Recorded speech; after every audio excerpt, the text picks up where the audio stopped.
over a year ago, I conducted some business with Pernerewski on fluoridation. And he told me he was going to get back to me. He then spoke with you, and you produced a PowerPoint presentation, which I obtained from you, that you addressed this committee with. And Paul never got back to me on this. I had to send letters and letters and letters and letters and letters and letters and letters. And I finally got informed from him in October of last year when you guys had the meeting in July. And I was really disturbed with that because, for one, you had no problem putting my name here to discuss me, but no regard to get a hold of me to have come at least speak my mind and let's have a debate about this. That would have been great. But whichever. Paul never got back to me. He really should have gotten back to me, in my opinion. But some information. The city of Waterbury, back in 1955, had a referendum on fluoridation of public water supply. The people voted no against it. I know in 1955 was 10 years before the state passed the law. I understand. That's why the state made it a law, because cities were debating this too much, and it was just becoming a big headache for people. Actually, one of the senators that was involved in the bill, he was against it. 2 years later, he tried to repeal the bill, got shot down. He actually stated in the documents in the state legislative discussion that most of the people that voted for it because they were sick of looking at it. Disturbing me. But anyways, I did some research. Waterbury, Connecticut, I guess outsources the water facility, water treatment, whatever, to American Water. American Water purchases their fluoride from Mosaic Crop and Nutrition. Now, Mosaic Crop and Nutrition is a fertilizer production company.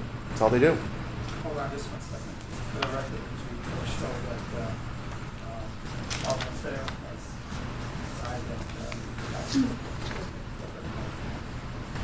No problem. So they actually produce fertilizer, and with the production of this fertilizer, which has been told a conspiracy all your lives, oh well, no, it's not. It doesn't happen like that. Fluoride just comes out of the air or something.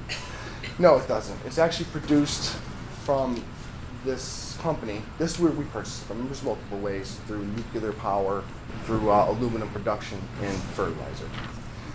So I got the validation from Don Carver that Mosaic is the supplier. I got tons of stuff. I got so much information, it's not even funny. It's disgusting, actually. Point of order, is there a policy regarding recording of this meeting? It's being recorded already, so. It's being recorded? It's being recorded. No, it's being recorded on the camera that Mr. Russell has brought in? I should have tried to do this. There's a recording in here. It's okay. It's public meeting. I don't have a problem with that. Okay, no, I just wanted to know as a point of order. I'm sorry. As I explained right from the beginning, that you have 5 minutes. Okay. In Mosaic Crop Nutrition, we purchased fluoride for them. I had Don Carver give me a test, raw form, of the product before administering to our water. And it states that there's lead, high counts of arsenic in the fluoride itself. And why are we putting a byproduct of an industrial production company into the system where it's not even natural? Now, okay, we can debate the fluoride problem all we want. Okay, I'm not here to debate if it's good or bad for you. What I'm worried about is the problems with it. It's not pure, it's a poison, and it's an industrial byproduct. I wouldn't mind if the state, because I know you guys have no jurisdiction here, unfortunately, with this, because it is a state law. But with you getting behind the citizens that don't want fluoride in the water is what the state needs. Because I have Markley, I don't know if you guys know, what day was it? June 26th had a forum up in at the Capitol on fluoride. Has a bill in the committee for fluoride to repeal it. So there is a movement. There is people that don't want this, and a lot of people that don't want it have fought for the repeal of it and then stopped. So there's a lot of people that are quiet that don't say nothing, that are willing to get rid of it. The state in 1967, when they were trying to repeal the bill, offered a substitute for it, giving sodium fluoride tablets to the citizens, free. That's liberty. That's what we just said to, right? That's what we were talking about, liberty. And that's what we need. With this, there is no liberty. I don't have a choice. You don't have the right to medicate me. You don't have the understanding of how much you're consuming either. One gentleman might consume 5 gallons of water a day. One person might a cup. How about this? Let me ask you a question. How much is an infant drinking? That's what we really want to ask ourselves. We're adults. We could probably handle it. We're like, hey, whatever. I'm 40, I'm 60, I'm 80. I don't care. I do what I want. But what about the 2-day-old baby that is drinking formulated water that's mixed in water? You know, the formulated milk mixed in the water. And you know, what about that baby that's drinking 1 bottle every 2 hours? Do you know how much fluoride is that baby consuming? No, not at all. At all. And if you do, please tell me, because no one does. I don't know how much I'm consuming. But the parts, people say, well, parts per million, blah, blah, blah. You don't know how much I am consuming. It's in the food. It's in coffee. Tea is one of the highest concentrations of fluoride in it. Iceberg lettuce has high concentrations of fluoride, over 113 parts per million, because it's mostly all water.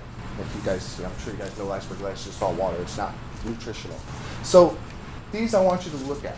I don't want you to look at is it good or bad for our teeth. Connecticut is the second state in the union that has the highest attendance of dentistry. Second. I think we're doing good. And plus, we're not in 1965 anymore. You know, people are well educated. We have a lot of people that care for people nowadays. We have certain people that are willing to do certain things now, like we didn't have back then, because, like I said, we didn't have the education. So I would appreciate it, if anything you do, don't look at this from the problem of is it good or bad for you and what you think you should do for the people. Remember this flag. Remember the liberty that stands behind it, and give people the choice of liberty, and allow us to purchase fluoride sodium tablets if we want. But don't put it in the water so that no one could adjust. And people would say, and I was told by this health department here when I called one day, that if I don't like it, purchase bottled water. It's in it too. So I don't have a choice. Where's my liberty? So please, just if you guys want, I'm always available. My phone's right here. You call me right now. I'll sit and talk to you for 5 hours. I'll be the first person to be there for you. Please call me. I'm willing to provide any information I have. Just looking into it from the aspect of liberty and understanding. Let's really work. Dialysis patients, diabetes, they can't drink fluoride. DaVita Dialysis, they have a filtration system that filters out fluoride, particularly because of that. So what if I'm a kidney problem, or and I don't know it, and I exacerbate it from drinking a lot of water because, hey, I was told to drink eight glasses a day, and I exceed that because I think water's good and it is good for your body. Keeps your joints all nice and soft. I have arthritis, so I drink a lot more. So please, let's look at this in a different perspective. It's not 1965 anymore. We have tons of stuff to help us. So please, I appreciate it. Call me. Okay. Thank you. I appreciate your time. Thank you very much. You guys have a great night. Thank you.